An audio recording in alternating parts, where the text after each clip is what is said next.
Kan malaikat mungkar nakir bertanya, marabbuka, manabiuka, kiblatuka, dan seterusnya. Sampeyan takok sinten? Takok malaikat mungkar nakir. Ya ngeten sesuk. Sadurunge sampeyan ditakoki, sampeyan takok dhisik nang mungkar nakir. Kir, pangeranmu sapa? Ya Allah. Padha mek pangeranku, padha mek awakmu. Lho ngoten lho sesuk iku. Dadi dhek nek takon lho, wis kok jawab ngono lho, enak to? Nah. Iku cara bahasane Abu Nawas lah yang ngono kuwi. Artinya Pak, malaikat mungkar nakir itu opo kok bertanya, kok gak ngandani, malah sing ngandani wak mudin.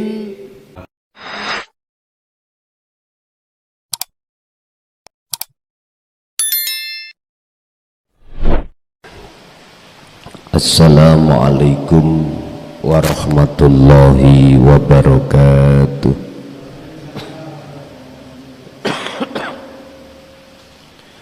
Ila hadratin Nabil Mustafa Rasulillahi sallallahu alaihi wasallam wa ala alihi wa azwajihi wa dzurriyyatihi wa qurrabatihi wa ali baitihi wa ashabil kiram wa ila jami'il anbiya wal mursalin wal awliya was syuhada was salihin wat tabi'ina tabi'ina salihina ila yaumiddin wa ila abaina wa ummatina wa azdatina wa masaykhina wa auladina wa azwazina wa dzurriyyatina wa ahli baitina wa jami'i man tabi'ana fid dini wad dunya wal akhirah. Sayyulillahi lana wa lahumul fatihah. A'udzubillahi minasyaitonir rajim.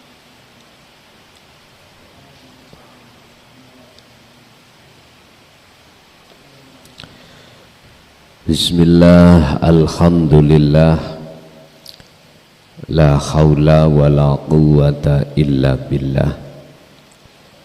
Asyhadu an la ilaha illallah wa asyhadu anna Muhammadan abduhu wa rasuluh.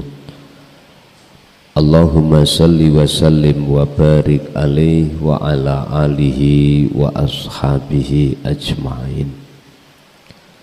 Rabbi shrah li sadri wa yassir li amri wa hlul 'uqdatam min lisani yafqahu qawli. Sadaqallahul azim. Amma ba'd.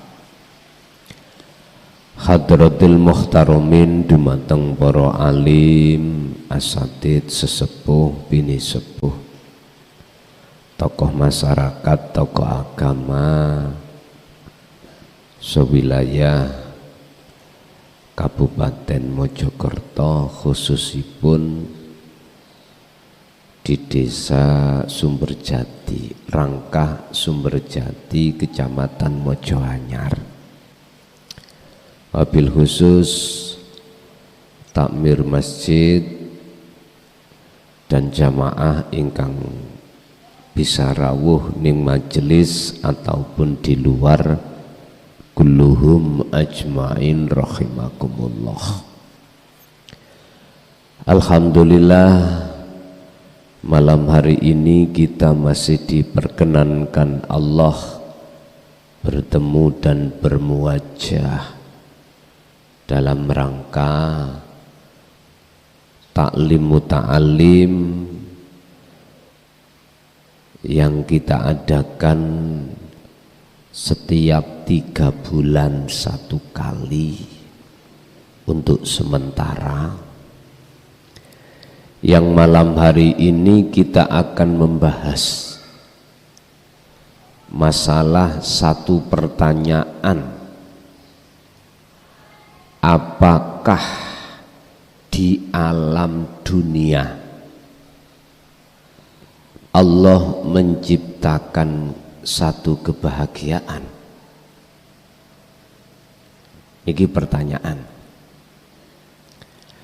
Apakah di alam dunia ini yang sifatnya fana, dunia kan fana, dikatakan fana itu boten kekal, mesti akan musno, hancur. Itu dikatakan fana. Apakah di alam dunia ini Allah menciptakan kebahagiaan yang sebenarnya? Yang ku maksud kebahagiaan yang sebenarnya itu harus kekal, atau istilah lain jenengan kali kula ning alam dunya iki opo tah enggak ngalami kesusahan, ataukah ngalami kesenangan itu kekal? Niku jenengan piyambak sing jawab, ningati piyambak-piyambak. Tapi ing dalam ayat apa yang kusampaikan nanti dalam surat Al-Hadid ayat 20 jawabannya tidak ada. Niku bagaimana kita memahami? Lawong kita itu sebelum punya istri suami bingung. Terus pikiran kita bicara, andai kata aku sudah punya istri atau suami, bahagia mungkin lah ngoten nggih. Lu sungguh Pak, dikasih Allah jodoh datang, nikahlah kita. Kira-kira kathah remeke napa kathah senenge? Wis sampean piyambak sing jawab. Nek paribasane wong Jawa senenge sak klenteng, remeke sak rendeng. Orang Jawa gitu. Niki maksudnya ya nopo? Setelah kita punya suami atau istri, langkah berikutnya mesti Pak dalam rumah tangga pingin punya anak. Otomatis.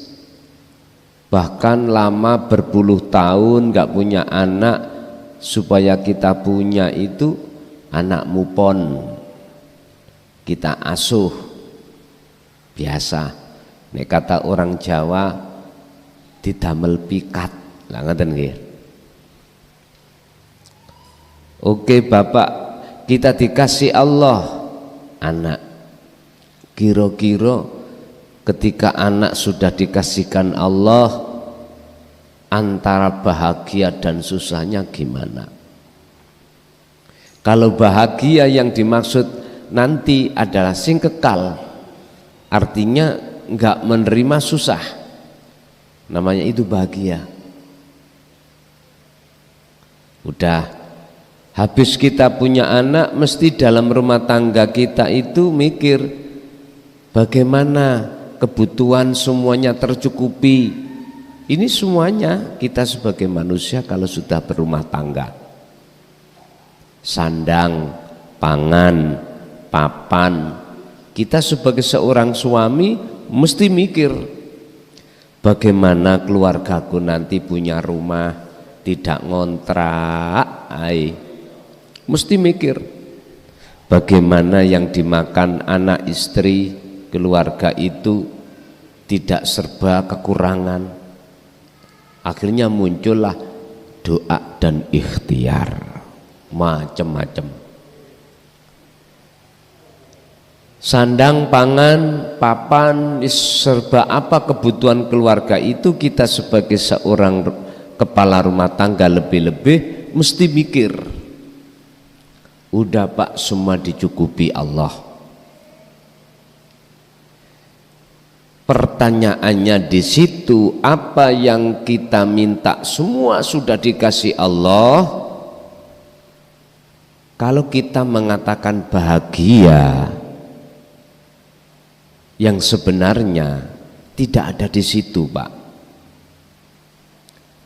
Yang dikatakan kebahagiaan sebenarnya adalah tanpa batas, kekal.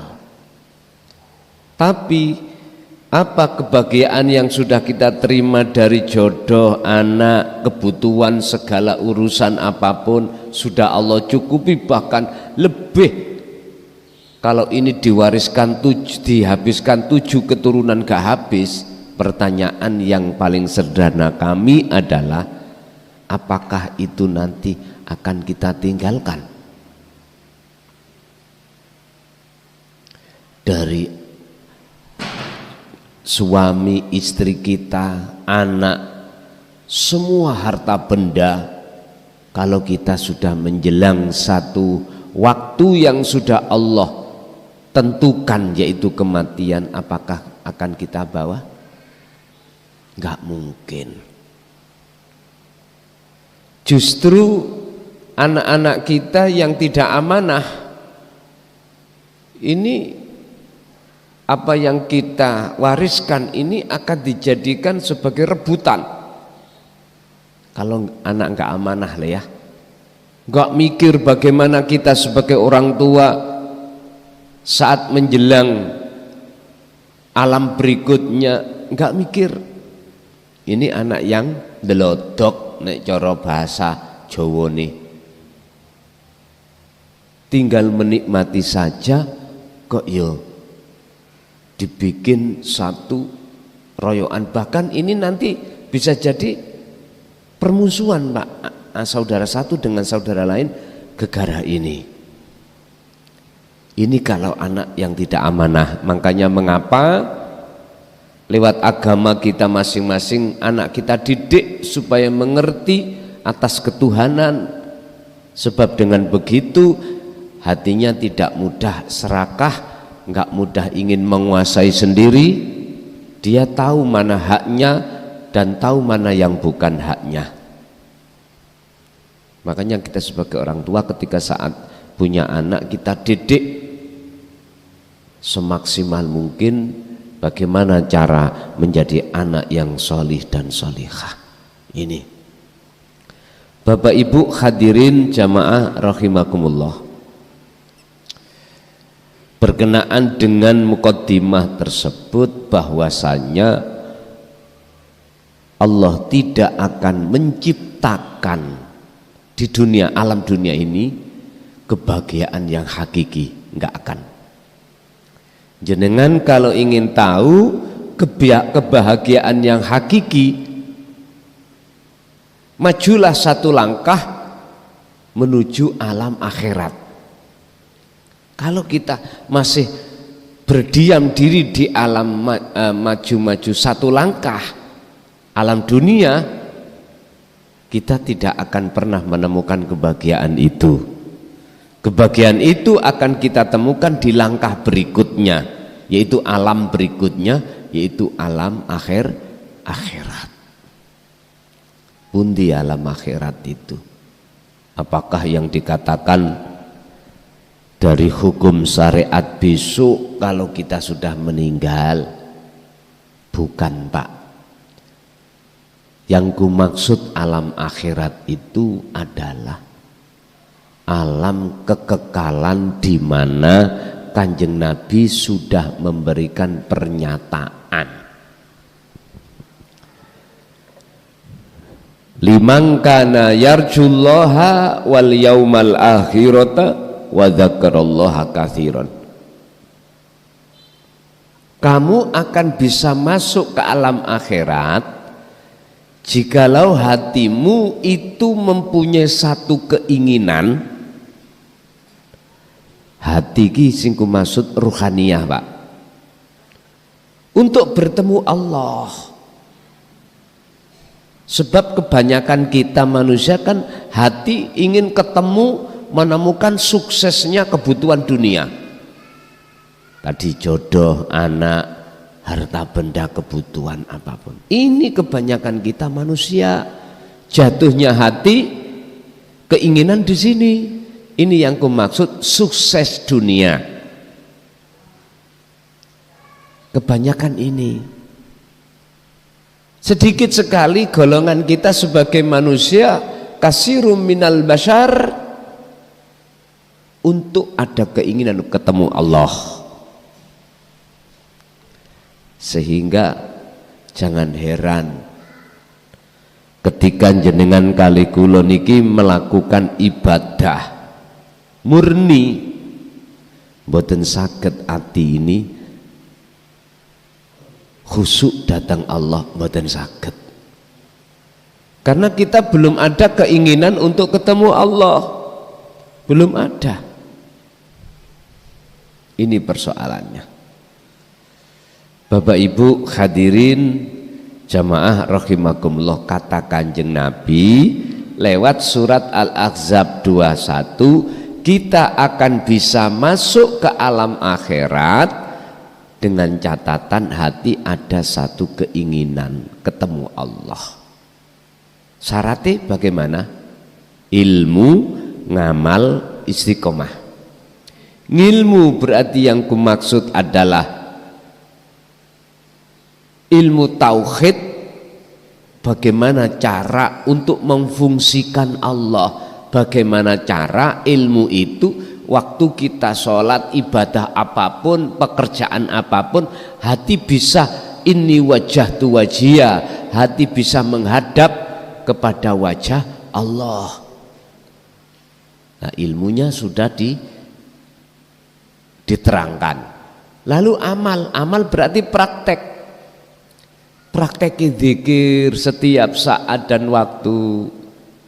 Hati kita itu harus selalu merasakan kehadiran Allah dalam diri kita, yang satu-satunya aktor, satu-satunya orang atau satu-satunya sesuatu yang melayani kita. Kita harus di hati ada satu perasaan, Pak, merasakan kehadirannya Allah yang melayani kita. Napas bisa keluar masuk, yang mengeluarkan Allah. Jantung, darah berputar, apapun ngalam, termasuk hujan niki di luar kita. Ini kalau tidak hanya Allah yang menurunkan atau yang menjatuhkan air hujan ini, nggak akan pernah bisa manusia atau makhluk siapapun yang bisa melakukan. Sebab sifatnya makhluk, Gusti Allah sampun dawuh, Allahu khalaqakum wa ma ta'malun. Wa ma. Dan apapun ya yang keluar dari pergerakan makhluk, itu sing gerak nih Allah, bukan dari makhluk itu sendiri. Bapak Ibu rahimakumullah, kalau ini sudah kita terapkan, kita jalankan setiap saat dan waktu, tidak mengenal keadaan atau waktu, itu disebut istiqomah. Maka disitulah nanti akan menjadikan jenengan kali kula bisa masuk, jiwa ini masuk ke alam akhirat waktu jasad masih ada di dunia. Sebab alam akhirat itu yo ada di dalam alam dunia ini. Artinya di balik alam dunia ini kita akan bisa menemukan alam akhirat. Loh kok bisa? Gini Pak, Allah itu sampun memerintahkan kita di dalam surat Al-Qasas ayat 77. Carilah, raihlah alam akhirat, darul akhirat. Loh, kalau Gusti Allah sudah perintah, berarti sebelum perintah ini sudah disiapkan, sudah ada. Satu contoh, jenengan merintah kula ngunjuk, berarti tuya sing ajengi kula unjuk niku sudah disiapkan. Gak mungkin jenengan ngutus kula, Gus diunjuk wedangi, gak mungkin terus wedangi gak ono, belum disiapkan, gak mungkin. Jenengan kula aturi Pak, monggo kopi ini diunjuk. Iku sebelum kami mengucapkan, merintahkan, kopi itu sudah disiapkan. Sama Di dalam ayat Al-Qasas juga gitu. Alam akhirat itu sudah disiapkan Allah. Raihlah dulu alam akhirat ini di dunia. Wala tansa nasibaka minad dunya, dan kebutuhan bagian di dunia jangan kau tinggalkan. Loh di sini maksudnya Pak. Bapak Ibu hadirin rahimakumullah. Monggo kita masuk dalam pembahasan bahwasanya Allah tidak pernah menciptakan kebahagiaan iku ning alam dunya. Artine kebahagiaan ning alam dunya iku bersifatkan semu. Maksudnya ngoten. Semu. Semu iku ya gak kekal. Koyoke menakno tapi nyusahno. Nah, mengki kita kupas.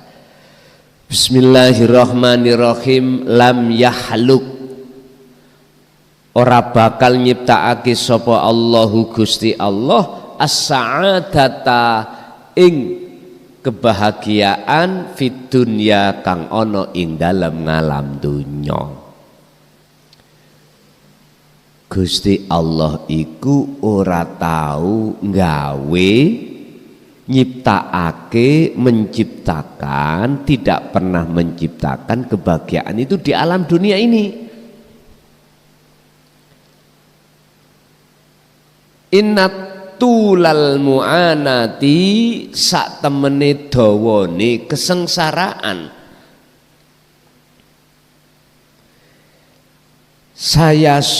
Saya sya'uru biha, kang bakal ngerasakake biha kelawan kesusahan yang berkepanjangan opo kolbul insani sing ngrasakno atine menungso. Sesungguhnya susah yang berkepanjangan ini akan dirasakan oleh hati seseorang iku idza bakia, apabila ketika idza bakia tatkalane se tetep apa qalbul insan fit dunya kang ana ing dalem dunya. Sengsara niki Pak akan kita rasakan sebagai manusia yang berkepanjangan itu sampak berkepanjangan itu ya wis ning donya iki gak ono watese. Apabila jiwa kita masih ada di dunia. Saya mengatakan jiwa itu berarti ruh atau hati, bukan bicara jasad. Kalau jasadnya di dunia, alam dunia. Jasad ini dari tanah nanti kembali ke tanah lagi. Yang saya katakan ruhaniah kita, kalau masih tetap ada di alam dunia, ngikuti jasmani ini, ora bakal iso ketemu kebahagiaan yang hakiki, yang kekal Pak. Illa ayyudrika, mengke dhisik. Sawaun, bisa jadi sawaun kana iso uga ana sapa apa-apa qalbul insan, hati kita iku fakiron, jasate iku fakir melarat, augonian utawa sugih kita. Kita secara dunya iki sugih utawa melarat sama saja. Hati tidak akan menemukan kebahagiaan. Yun sewu Pak nggih.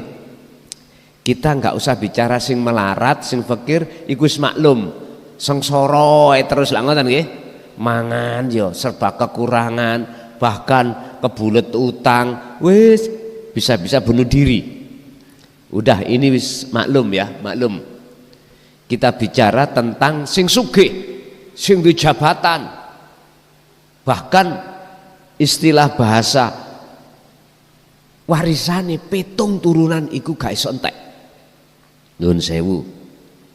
Jangan dikira orang itu akan bahagia dengan dunianya. Kalau nggak percaya, monggo kita buktikan. Kita buktikan kalau kita termasuk golongan orang yang belum kaya, tanya pada orang yang kaya. Kalau kita sudah termasuk golongan orang kaya, tanya pada diri kita sendiri. Saya tadi katakan, manakala ruh jiwa kita masih berada di dunia. Pak, wong sugih iku sing diwedeni apa? Melarat. Wong sing bisnisnya sukses, sing takuti apa? Bangkrut. Wong sing duwe jabatan, sing diwedeni apa? Ilang jabatane. Lah sampean kali kula gak ndek apa-apa sing diwedeni. Lho enak sampean toh? Enak. Mulih wis gak kegandolan apa-apa. Wa inna ilaihi raji'un, wis ora ana sing digandoli. Sing gandoli kita enggak ada. Estu niki. Kita yang omsetnya bermiliat-miliat, Pak, nyun sewu. Kita pasti akan gelisah memikirkan omset kita. Bagaimana omset kita ini akan menaik. Kekhawatiran kita jatuh itu, Pak. Jikalau jatuh temenan sungguhan, niki corok ibarat ayam niku tarung kejalu, Pak. Celup. Celulu wesan. Wis. Terus ini jangan disimpulkan, oh berarti kalau saya kaya harus tak bawa kekayaan. Enggak gitu, Pak. Terus aku andai kata sudah jadi menteri, tak tinggalkan DPR, tak tinggalkan presiden, tak tinggal, bukan itu. Silakan jasad itu semewah apapun dunia kita, tapi ruhania sampean masuklah ke alam akhirat. Baru panjenengan itu tidak akan pernah hati bisa dipengaruhi oleh kekayaan panjenengan. Karena sampean sudah tahu bahwasanya sesungguhnya kekayaan baik yang bersifatkan materi atau non materi itu sesungguhnya dijadikan Allah sebagai ujian bagi kita. I'lamu annama amwalukum wa auladukum fitnah. Fitnah itu artinya ujian. Kita akan selamat dari ujian itu manakala ruhania ini masuk ke alam akhirat. Jasmania nggak bisa masuk alam akhirat, ya ada di dunia gembul dengan pangkat jabatan, kedudukan, kehormatan, ya dah, harta yang mewah, boleh. Tapi jenengan kok nanti tidak akan terpengaruh dengan ini semuanya.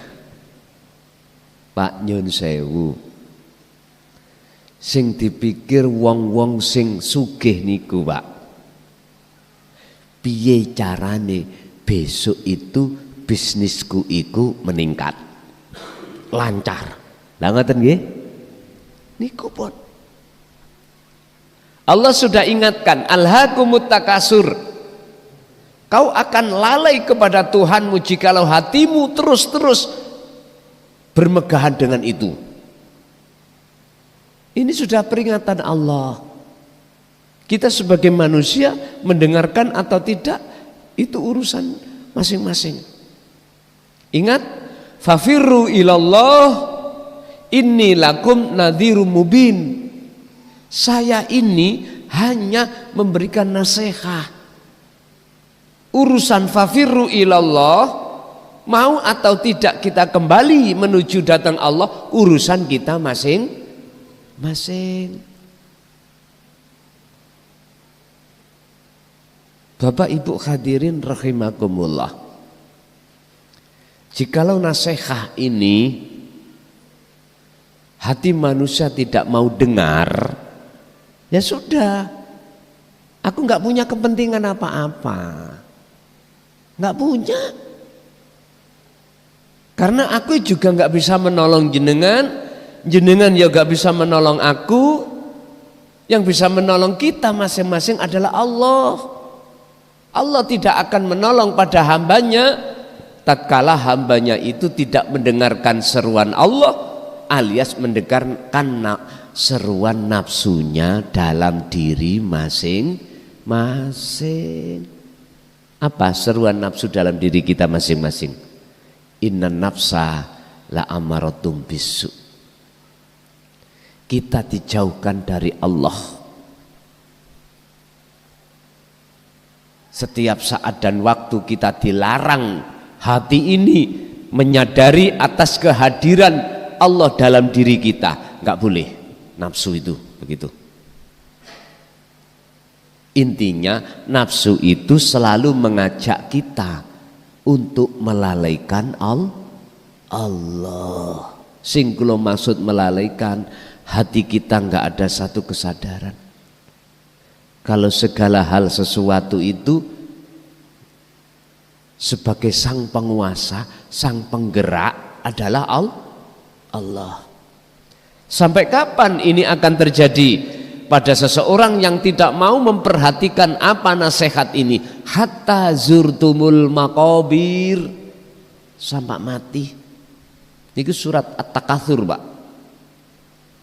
Surat At-Takatsur. Saya sih nyantai mawon, tugas saya untuk memberikan kabar ini saya kasihkan. Walaupun berat kurasa, walaupun pahit kurasa, nasihat ini tetap kami sampaikan karena kami sebagai seseorang yang sedikit banyaknya ada tugas untuk menyampaikan. Padahal di situ kami tidak ada tugas untuk menjadikan jenengan iki percaya, ndak ada. Makanya tadi saya katakan, saya tidak punya kepentingan apapun. Saya hanya kepentingannya adalah menyampaikan apa yang menjadikan perintah Allah terhadap diri saya untuk panjenengan semuanya sebagai umat, baik umat manusia yang beragama Islam maupun selain agama Islam. Ingat, kita itu Bapak Ibu pasti akan dibikin susah dan dipengaruhi oleh nafsu lewat kekayaan atau yang kita anggap sebagai sesuatu yang mewah. Coba ayo kita angan-angan dengan sadar, bagi kita yang kaya, bagi kita yang berada, bagi kita yang segala-galanya, apakah ini suatu saat tidak kita tinggalkan? Dan ataukah kita yang ditinggalkan? Itu pasti terjadi. Kalau kita yang meninggalkan berarti kita meninggal dunia.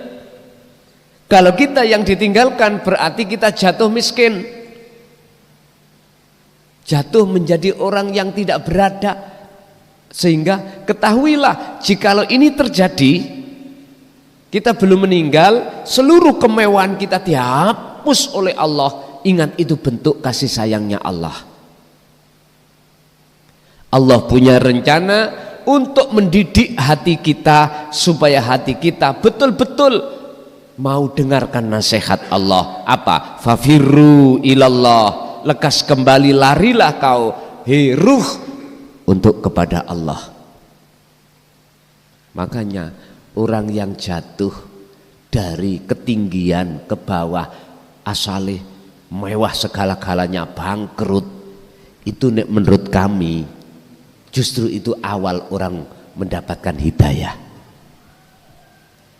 Estu, dengan catatan dia sadar sebab sifatnya kemewahan dunia itu menyesatkan kita. Jikalau hati ini tidak tahu cara untuk masuk ke alam akhirat, kekayaan semewah apapun, derajat tinggi apapun, kedudukan, ini tidak akan pernah berlaku dan bisa mempengaruhi hati seseorang, yang hati seseorang itu betul-betul sudah tahu dan mau melaksanakan dan masuk di dalam alam akhirat. Gak akan terpengaruh. Contoh Kanjeng Nabi, dikira beliau itu miskin dohiri, oh mboten Pak.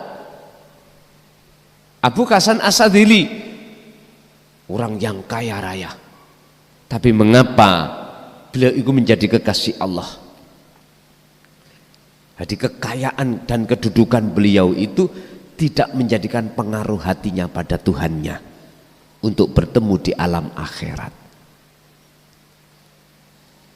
Bapak Ibu hadirin rahimakumullah, saya juga tidak merayu terhadap jenengan untuk lekas kembali kepada Allah di alam akhirat, sebab sesungguhnya kita itu roh, itu bukan penduduk bumi. Penduduk bumi niku nggih kadal, ula, nggih, asu, bebek, pokoknya bangsane hayawan. Negeri sampean kali kula ruhania itu akhirat. Oleh karena kita sudah berani mengatakan dan berjanji kepada Allah atas amanah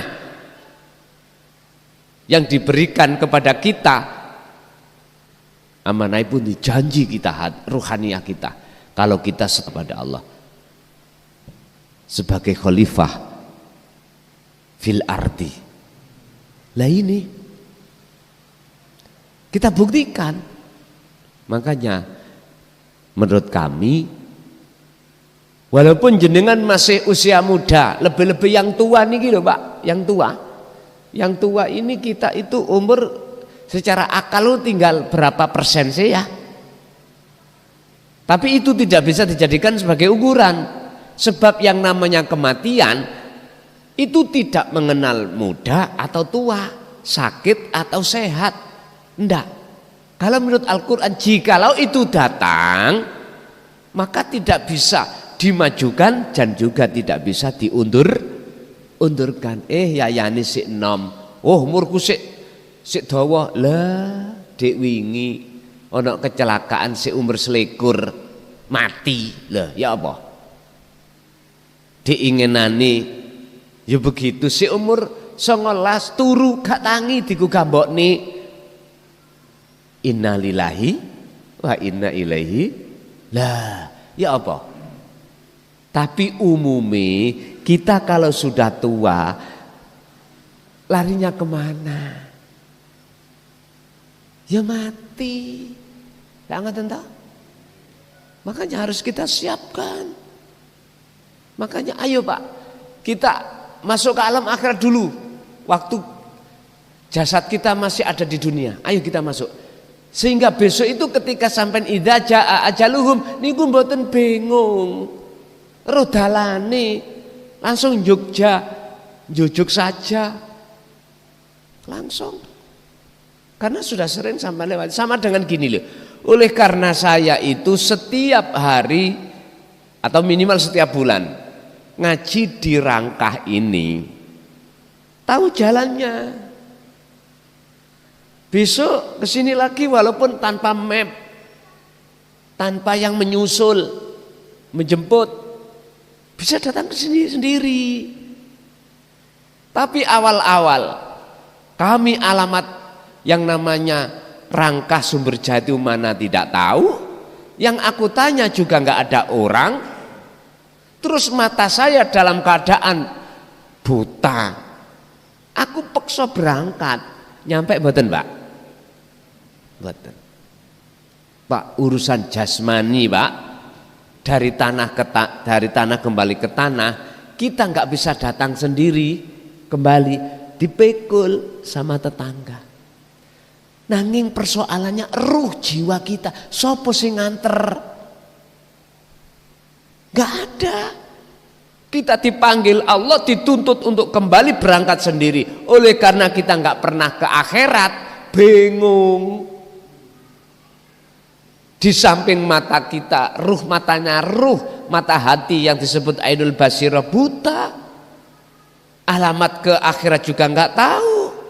Yang ditanya juga nggak tahu, bahkan malaikat Mungkar Nakir bertanya, Marabuka, manabiuka, kiblatuka, dan seterusnya. Sampeyan takok sinten? Takok malaikat Mungkar Nakir. Ya ngeten sesuk. Sadurunge sampean ditakoki, sampean takok dhisik nang Mungkar Nakir. Kir, pangeranmu sapa? Ya Allah. Padha mek pangeranku, padha mek awakmu. Lho ngoten lho sesuk iku. Dadi dhek nek takon, lho wis kok jawab ngono lho, enak to? Nah, iku cara bahasane Abu Nawas lah yang ngono kuwi. Artinya Pak, malaikat Mungkar Nakir itu opo kok bertanya, kok gak ngandani, malah sing ngandani wak mudin. Waktu ditalkin iki lho. Iku artinya di alam itu tidak ada sing sampean takoki. Ruhi berangkat dewe. Berhubung ruh sampean kali kula meripat iki wuto wis gak ro alamate dhisik akhirat iku nang Allah wa inna ilaihi rajiun niku. Peten dedet nggih mboten saged. Sama halnya secara jasmani di dunia ini. Kita dari ngaji nanti jenengan coba ibu-ibu sampean merem, bapak merem, mantu o. Mboten saged dugi griya mboten saged. Tidak bisa kita akan sampai di rumah. Nggih mohon maaf lah Pak. Kula nggih mboten maido umat. Sing tak paido iku ulama. Mengapa tidak mau membimbing hati umat kita sebagai umat dibimbing diarahkan untuk ke Allah? Ini persoalannya. Makanya sok niku sing dadi intipin rokok ulama dulu. Ulama dulu. Sing gak terima monggo. Gitu. Umpama sing ngerti gak gelem dodoke monggo. Ya niki. Empun disalahno sik umat iki. Persoalan umat ini mau ada hati keinginan ketemu Allah atau tidak bertemu Allah tergantung imam kita. Kalau imam kita mengarahkan terhadap selain Allah, termasuk selain Allah itu apa? Makhluk, disebut makhluk. Surga makhluk nggih? Pahala makhluk. Semua makhluk kalau tidak diarahkan ke Allahnya, ya sudah. Siap-siaplah kita sebagai ulama akan menanggung akibatnya menjadi intipe geni rokok. Wes. Enggak terima nasihat ini nggih mboten masalah. Terserah. Mungkin ada satu keterangan yang mengatakan gini, jikalau kita hanya ngomong doang ya terus gak gelem ngelakoni, iku sing tanggung jawab dadi intipin neraka. Subhanallah. Bapak Ibu hadirin rahimakumullah, kita lanjut kembali kepada keterangan bahwasanya dunia itu termasuk kemewahan dunia kalau kita tidak menyadari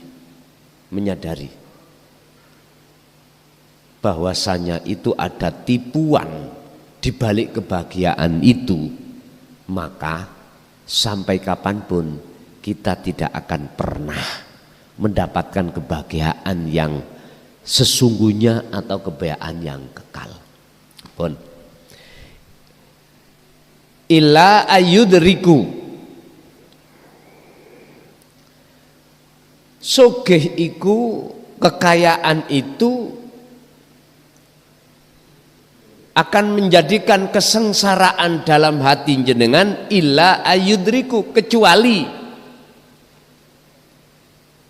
yento sadar sira kabeh anna mata al hayatid dunya, sak temene ing kesenangan kehidupan dunia iku hururun minas syaiton, tipuane minas syaiton, saking setan, nafsu maksudnya.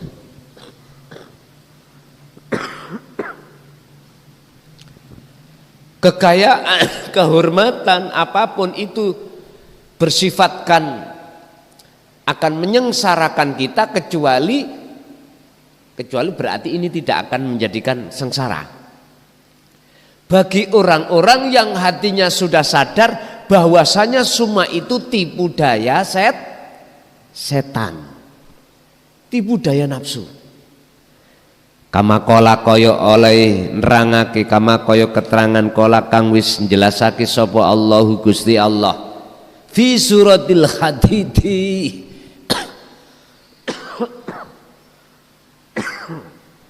ing dalam surat Al-Hadid al-ayata al-isrina ing ayat 20. Rupane ayat wa mal hayatud dunya illa mata'ul gurur. Wa mal hayatud dunya ora ana utawi kehidupan dunia, di dunia ini alam dunia iku illa mata'ul gurur, kejaba mung bujuk. Kejaba kesenangan itu sifatnya bujuk. Kecuali kesenangan, kebahagiaan yang bersifatkan menipu. Loh, kok bisa dikatakan menipu? Aku punya mobil ya bahagia kok, ya. Aku punya istri suami ya bahagia kok. Tiap hari belanja kebutuhan rumah tangga gak kurang bahkan lebih. Ya bahagia lah ngoten nggih. Daripada sing gak ada. Lah ngono. Pak nyun sewu. Orang yang gak sadar kalau itu tipuan. Justru itu kita akan terbuai dengan kemewahan dunia. Letak daripada ini menipu adalah ada batas mboten. Meninggalkan enggak? Ditinggalkan mboten? Pasti. Makanya Bu, nek bapak atau makanya Pak, nek ibu ngomong aku sewayang kamu hidup semati, iku mah gombal.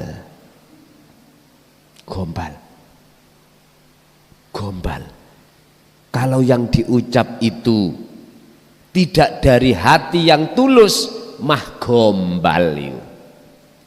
Sing tulus apa? Kalimat itu kalau tidak muncul dari alam akhirat, gombal. Temen gombal. Tapi kalau munculnya dari alam akhirat, nggih niki sing dimaksud Kanjeng Nabi dawuh, sok kuwi ning akhirat, kuwi akan ketemu sapa sing kok senengi waktu ning donya. Iku artine sumbere perkataan itu dari alam akhirat, bukan omongan ning alam dunya. Ngaten nggih. Artine nek cara orang Jawa iku metu saka ati sing luhur. Ati yang berbudi luhur. Lah baru niki bisa dipertanggungjawabkan yang namanya kasih sayang yang akan kekal. Jadi illa mata'ul gurur, kesenangan yang menipu adalah bisa diartikan karena kalau kita yang tidak meninggalkan, kita yang ditinggalkan. Satu, nomor dua, rasa khawatir kita yang asalnya menjadi DPR terus takut kehilangan jabatan itu, rasa khawatir itu berarti nggak ada kebahagiaan. Jenengan pernah dengar mboten istilah kursi panas? Jabatan iki lho. Mengapa disebut panas? Ngoten nggih? Lho nggih. Ini sudah mendunia Pak, nasional bahasa ini. Kursi panas. Apa artinya itu? Ini surat Al-Hadid ayat 20 tadi. Sebetulnya panas itu akan membakarmu. Nyun sewu, ini adalah jabatan merupakan satu amanah. Apabila kita tidak amanah, diperiksalah polisi, diperiksalah KPK, diperiksalah kita inspektorat, gak ndredeg atimean. Apalagi ada negara yang betul-betul menginginkan warganya itu merata alias maju. Sederhana memang. Menurut kami kalau kita ngomong sistem negara itu bisa makmur, cara perkembangan ekonomi cepat. Lihatlah sistemnya komunis. Iya. Walaupun kita bukan negara komunis, boleh dong mengiblat aturan komunis. Apa sih aturan komunis? Gini yang paling mendasar. Kita itu dalam hal kekayaan negara itu dinikmati seluruh penduduk masyarakat. Apa? Merata toh? Nggak boleh pejabat-pejabat itu hidupnya itu di atas kita sebagai masyarakat. Dengan cara apa? Dikasih undang-undang. Apa undang-undang? Hukuman mati. Berani ya Indonesia? Nggak berani. Karena apa? Karena banyak kepentingan. Pak Nyun Sewu, ini bukan rahasia lagi. Kalau Indonesia itu adalah salah satu negara sebetulnya terkaya dunia. Sebetulnya. Negara lain sana yang keluar penghasilan devisa negara hanya lewat minyak. Indonesia bagaimana? Pangan, Polowijo bisa. Kita ngomong bicara minyak ada Indonesia. Kita bicara batu bara ada. Kita bicara uranium ada. Semuanya tidak ada. Yang tidak ada Indonesia. Cuman oleh karena SDM-nya, mohon jujur mawon, orang di dalamnya itu ada kepentingan, maka yaitu tadi memperkaya diri dan tidak mau nasib masyarakat kecil. Kuncinya ada di situ, kuncinya hukuman mati. Kalau hukuman mati bisa diloloskan, jret. Orang kita sebagai pejabat mau melakukan apapun itu pikir-pikir, Pak. Pikir-pikir. Nah, disitulah nanti pemerataan akan bisa terjadi. Kalau satu negara yang namanya keadilan ditegakkan, mohon maaf, pemerataan ini ada. Mana ada demo? Mana ada protes? Malah mendukung. Malah mendukung. Loh, ngajine kok tutuk kuno, Mang. Kula mboten krasa ngenten iki, mboten krasa. Ngapunten Kang kathah. Ini maksudnya untuk menyelamatkan rohaniah kita dari kemewahan dunia. Artinya untuk menyadarkan bagi golongan kita yang ketepatan kita itu golongan orang yang memperkaya diri. Ingat pada satu saat pasti kita akan tinggalkan. Kalau kita meninggal, apa? Bisa menolong? Saya melihat yang punya uang miliaran bahkan triliunan, sampai dibawa kemana pengobatan? Brunei yang termahal, Amerika, monggo. Toh pada akhirnya mulih kari jeneng. Bisa menyelamatkan triliunan itu dari mana? Enggak iso. Qad khasiral ladzina kadzdzabu biliqa'illah. Sungguh sengsaralah bagi orang-orang saat di dunia mendustai dengan pertemuan terhadap Allah. Ini di alam akhirat. Terus meninggal dunia, dia sudah yang namanya getun buri wis gak kanggo. Makanya getun apa? Oh, gak diletakkan di depan, di belakang supaya manusia lekas sadar. Bapak Ibu, dengan cara agama memberikan nasihat seperti ini jujur supaya pejabat-pejabat kita itu tidak mudah untuk mengambil yang bukan haknya, gitu loh. Apa salahnya saya berkata seperti ini? Apa salahnya? Makanya tadi saya katakan, jenengan nek kepingin negara Indonesia makmur, ngoco undang-undang negara komunis. Sistemnya apa? Merata. Caranya apa isok merata? Sehingga pejabat-pejabat kita nggak berani untuk mengambil bukan haknya. Hukum mati. Ini anak hukum mati. Terus hukuman ini di depan masyarakat. Seperti Rasulullah nih, undang-undangnya.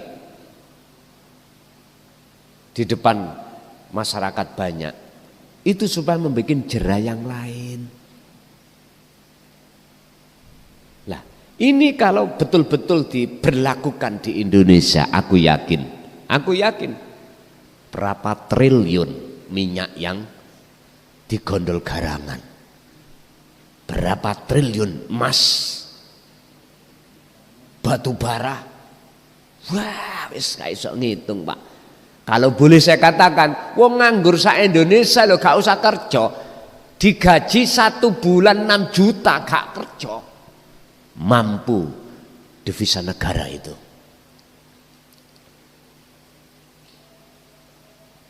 APBN mampu. Oleh karena mohon maaf kita sendiri dalam misalnya rumah tangga ono sing culas, ada yang curang. Nggak bisa Pak, dalam keluarga itu akan harmonis karena culas. Bapak diam-diam mengadakan satu perilaku di belakang ibu, selingkuh. Susah nggih Bu nggih? Susah, wis gak kondisi. Ibu yang ngono, gak amanah, dikasih belanja.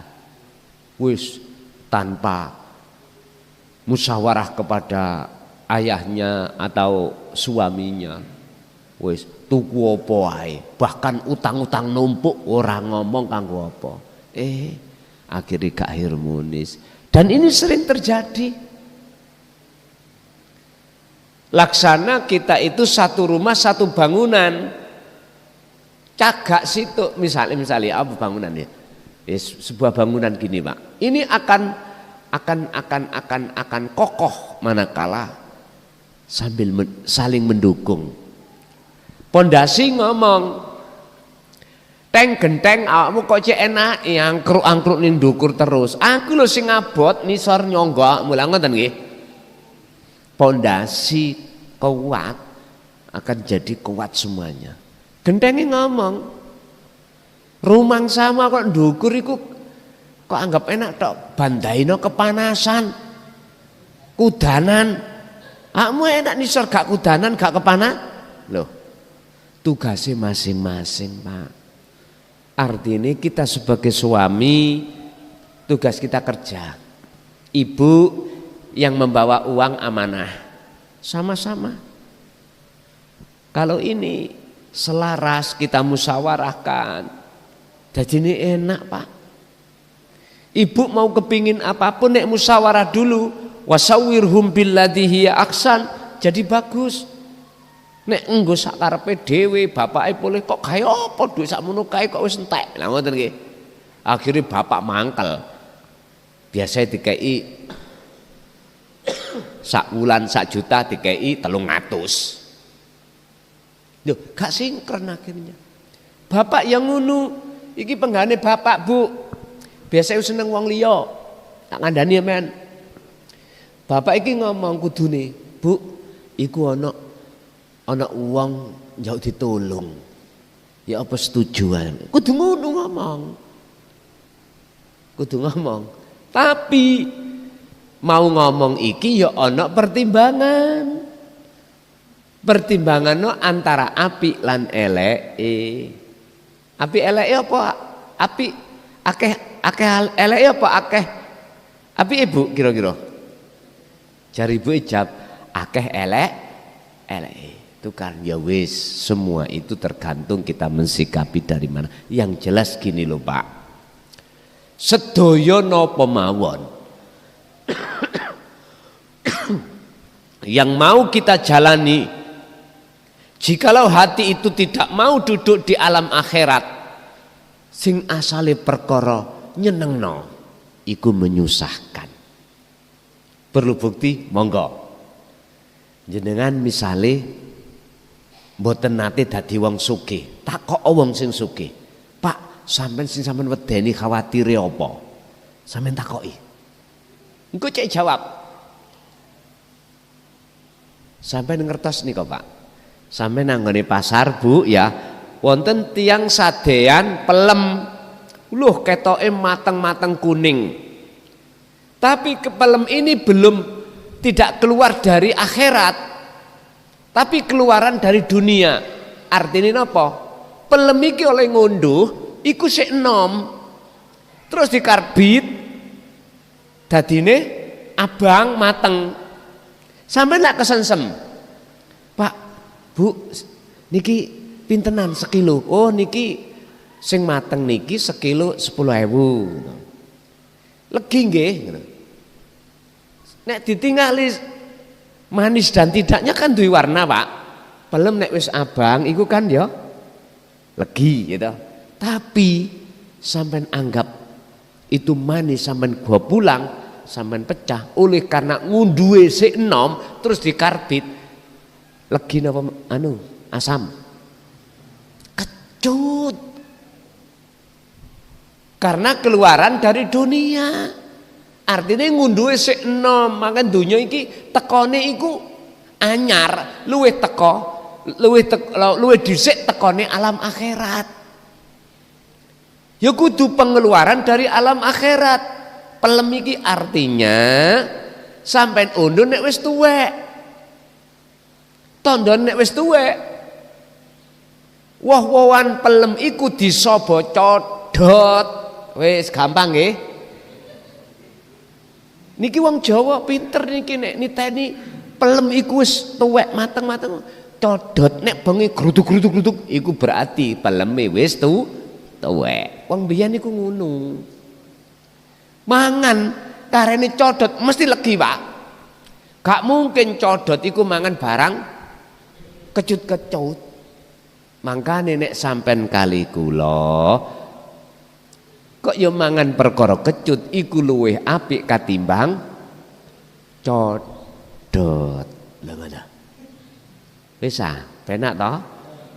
Artine nek tak kembangno, kita kalau berilmu hanya syariat saja, mohon maaf.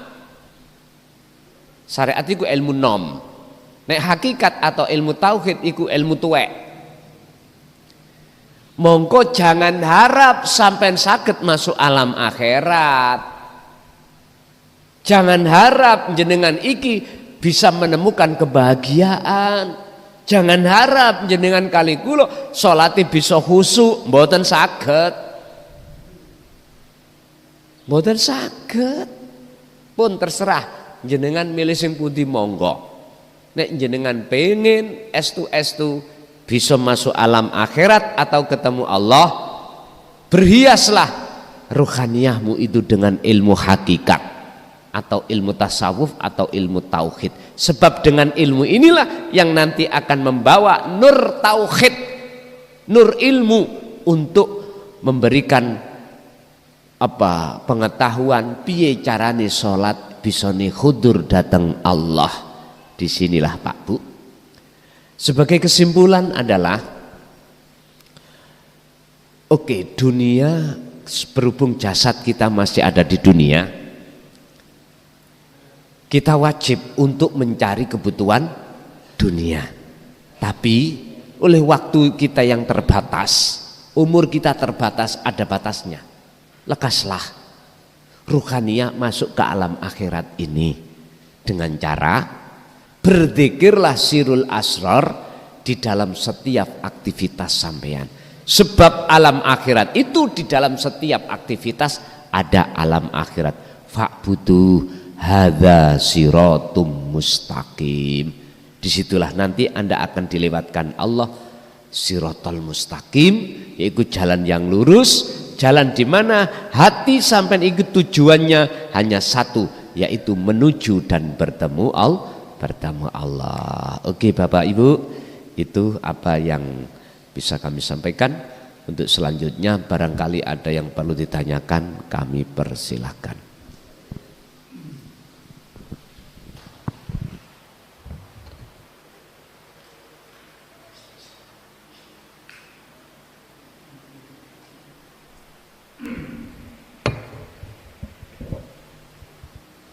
Bismillahirrahmanirrahim. Assalamualaikum warahmatullahi wabarakatuh.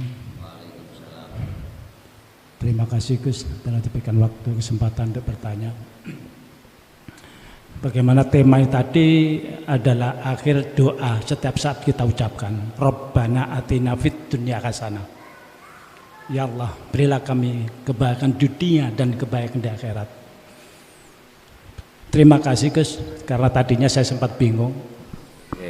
Yang mana pada saat kita meninggal itu tadi ada dua alam, di mana alam barzah itu adalah kita dari alam dunia ke alam akhirat. Ya ini tadi saya sempat bingung. Jadi di dunia itu ada alam akhirat juga ternyata. Saya bingungnya ternyata jawabannya sudah kita terima, yaitu karena codot tadi. Yang kami tanyakan Gus, tadi kebahagiaan di dunia itu sifatnya semu, karena kita semuanya di dunia ini hanya mengejar keinginan dan kemauan. Katanya hanya sekedar minum atau mampir di dunia. Jampi yang kita tanyakan di sini, karena kita usia kita sudah senja, lantas bekal apa yang kita bawa pada saat kita ke alam akhirat itu? Ya mohon maaf, kita itu orang Jawa. Tapi sifatnya kita itu wong irian semua. Ono tanggo duwe mobil ini sifatnya wis iri, sirik, dengki dan lain sebagainya. Setelah itu saja Gus mohon penjelasannya. Ya karena kita terima kasih dengan pengawasan ini kita jadi paham. Tadi sempat bingung, alam akhirat kok masih ada, sedangkan alam akhirat itu kan tempat roh kita. Lah hati kita ini loh untuk mensucikan diri itu mohon dijelaskan Gus. Terima kasih. Wassalamualaikum warahmatullahi wabarakatuh. Waalaikumsalam warahmatullahi wabarakatuh. Allah memberikan satu pernyataan di dalam salah satu ayat, Rabbana atina fid dunya hasanah. Dunya hasanah. Hasanah itu bagus. Maksudnya apa? Kalau wafil akhirati hasanah, hasanah bagus itu maklum. Ini kayaknya dari apa materi kami tadi kan seakan-akan kan bertolak belakang. Seakan-akan. Kalau kita artikan dunia hasanah itu maksudnya bahagia, diartikan bahagia, maka di sini bertolak belakang dengan apa yang kami sampaikan. Gini Pak, hasanah di sini bagus ing miturut pandangan manusia. Lah hasanah yang akhirat, wafil akhirati hasanah atau hasanah ya, akhirat iku miturut pandangan Allah. Sebab pandangan manusia itu belum tentu sama dengan pandangan Allah. Contoh, kita melihat orang itu selalu rajin beribadah. Setiap saat dan waktu dia al-imtithalul awamir wajtinabun nawahi, selalu menjalankan perintah dan meninggalkan larangan. Ini yang manusia lihat kan secara fisik, batasnya di situ. Manusia memandang kita itu karena perbuatan yang kita lakukan secara fisik. Oh bagus itu, tiap saat dan waktu ada di musola, ada di masjid dan lain sebagainya. Tapi kan kita tidak tahu bagaimana isi hati kami. Lah wong aku sapa masjid itu supaya wong delok aku iki wong apik. Niatku ngono. Eling-eling aku arep nyalokno kepala desa. Dan manusia yang lain tidak akan pernah tahu. Wis, lepas dari karena manusia, Pak. Nang atiku itu bukan karena Allah tapi karena pahala. Ingin dimasukkan surga dan supaya dijauhkan neraka. Miturut kelas ahli hakikat, ini pandangan Allah jelek. Pandangan hakikat ya. Pandangan Allah itu kacamata hakikat, pandangan Allah ini jelek. Tapi orang lain kan nggak tahu, Pak. Nggak tahu. Berarti iki ayat fid dunya hasanah wa fil akhirati sayyi'ah. Mboten hasanah. Lah piye carane fid dunya hasanah wa fil akhirati hasanah iki pandangan menungso apik luwih-luwih pandangane Gusti. Iki maksudnya ayat. Tapi sering diterjemahkan oleh umat, oleh seseorang, hasanah di sini adalah ukurannya dunianya mewah. Pokoknya mboten tretekan lho Pak, golek kebutuhan mboten iku hasanah wis. Kebanyakan orang mengukur dari sini, Pak. Tapi kalau ukurannya iku kebahagiaan ada di sini, sampean tanya, sampean riset, sampean tesis, tanya ijtihad, tanya orang-orang yang seperti itu bahagia betul enggak? Wis Mojokerto mana yang terkaya? Lah kok mulai puncak pimpinan Mojokerto, bupati sampai kepala desa, bahagia enggak dengan adanya itu, jabatan itu? Artinya gini, gak tambah sumpah, gak ketir-ketir, gak rasa khawatir. Apalagi kalau kita sudah berani melakukan tindak pidana, melanggar hukum dengan bentuk kita korupsi, terus terdengarlah oleh BPK, diperiksa, apa gak ngeluh, gak deg-deg Pak mriki, ngomong gak tak taboki ya men, lho nggih.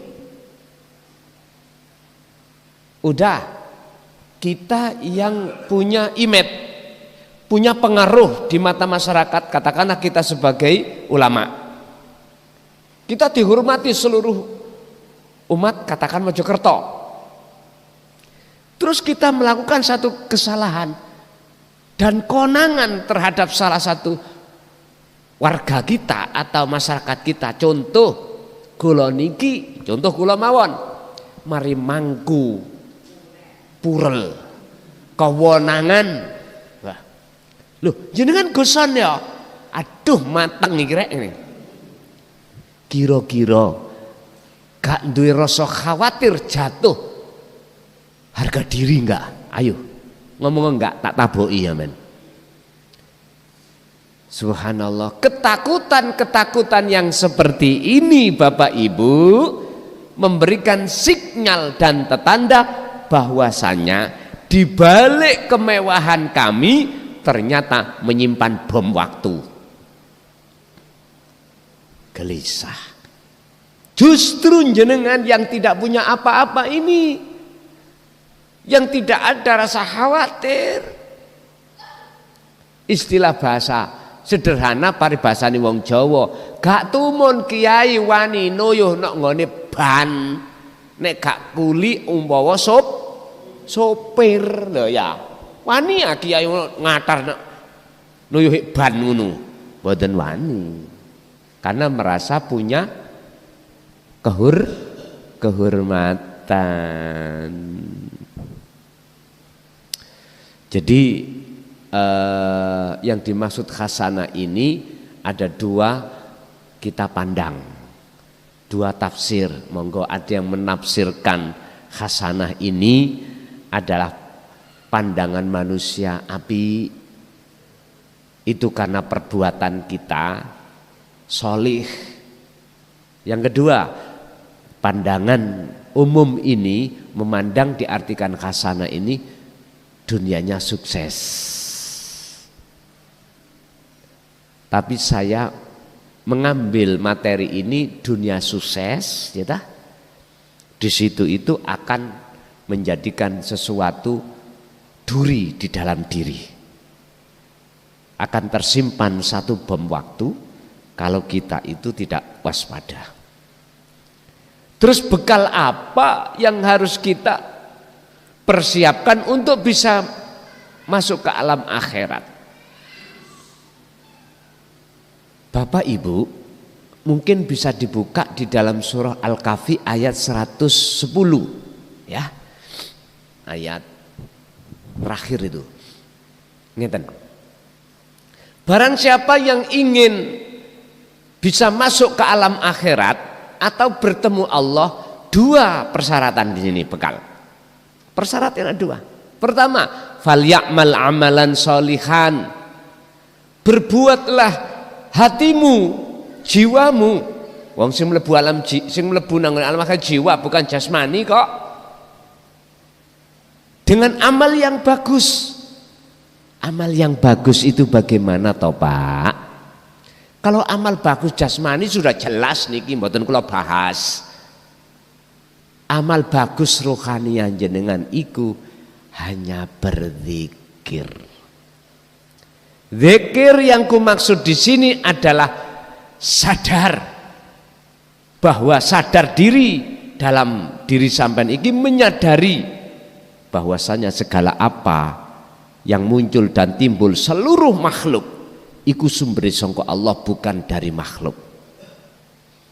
Artinya ati sampean kudu harus sesering mungkin merasakan meyakinkan kehadiran wujud Allah sebagai aktor, sebagai sang penggerak. Hanya itu. Yang kedua, wala yusyrik bi ibadati rabbi ahada. Jangan ada dalam hatimu itu ada iman sakliyane Allah sing gerakno makhluk. Jangan ada. Selain apa yang terjadi di dalam aspek takdir enak gak enak, jangan melihat makhluk, jangan beriman kalau itu datangnya dari makhluk. Terus sangka pundi? Sangka Allah.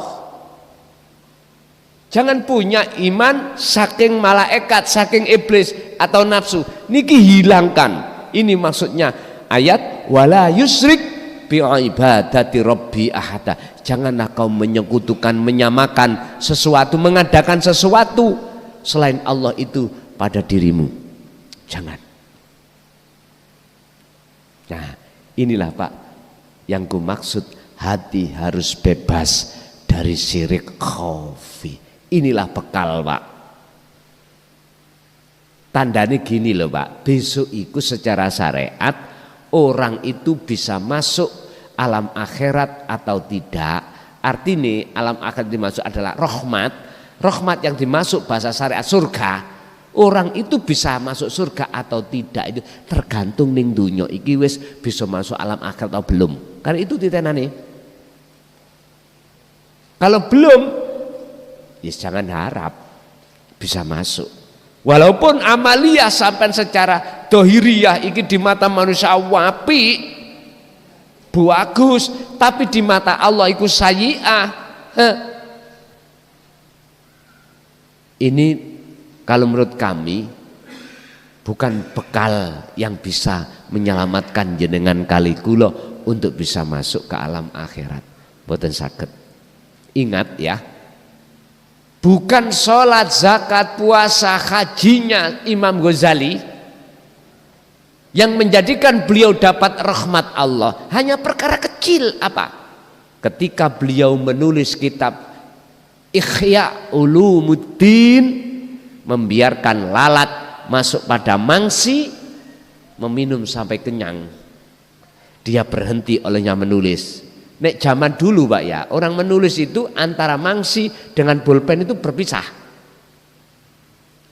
Jadi ada asbaknya gini, ada mangsi. Kalau di pondok-pondok sampean tahu. Keresi gedang nih kalau ya, serabut-serabut itu, terus dicampur kali mangsi digosok neng piring ya. Niki zaman kula siyen. Terus dikasih tuyo. Terus napa jenenge serabute anu niku? Apa kok serabut kok mboten kapas ae padahal kapas ada? Karena nyun sewu arese gedang iku mengandung telutuh. Inilah yang menguatkan tulisan sampai puluhan tahun sampai sekarang di kitab saya masih jelas. Telutuh, ngandung telutuh. Lah, dulu kita mau memaknai itu mesti dicelup gini. Terus Imam Ghazali mau ngecelup ada lalat. Terus beliau biarkan sampai kenyang. Setelah itu miber baru beliau teruskan. Apakah hanya sendemel itu, sekecil itu yang menyebabkan Allah memasukkan rahmat? Bukan masalah laku dohiri iki, Pak. Sambungi ati menyang Gusti dalam kejadian ini. Ada lagi perbuatan orang yang notok eleke yaitu 21, yaitu wanita nakal yang selalu memberikan pelayanan ke hidung belang. Mengapa beliau gara-gara ngombeni kirik, ngombe kirik ngelak, iku Allah ngelebokno rahmat surgane. Ayo, ini kalau Anda tidak mau memikirkan, berpikir, bertafakur maksud daripada makalah ini, yes gak ketemu, Pak.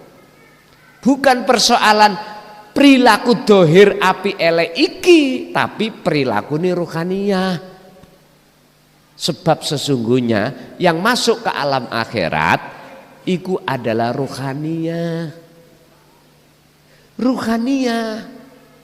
Ruhaniyah iku negeri akhirat. Kalau jasmania iki sampean kali kula dari tanah kembali ke tanah. Lah ruhaniyah iku biar nyata wujute ya diwujudno rupa jasmania iki. Sekarang tinggal pertanyaannya adalah bagaimana cara sampean iku bisa masuk ke alam akhirat rahmat? Bekal apa yang harus kami bawa? Itu tadi, Pak. Sampean hati sampean harus senantiasa berlaku bagus di mata Allah. Laku bagusnya adalah jenengan ini hati selalu berzikir kepadanya. Nggih. Masih ada?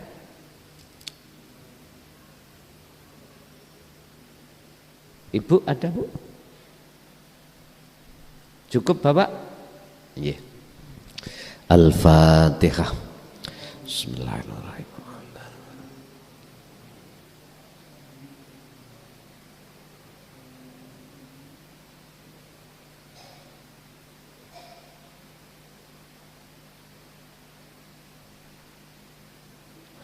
Akhirul kalam. Assalamualaikum warahmatullahi wabarakatuh.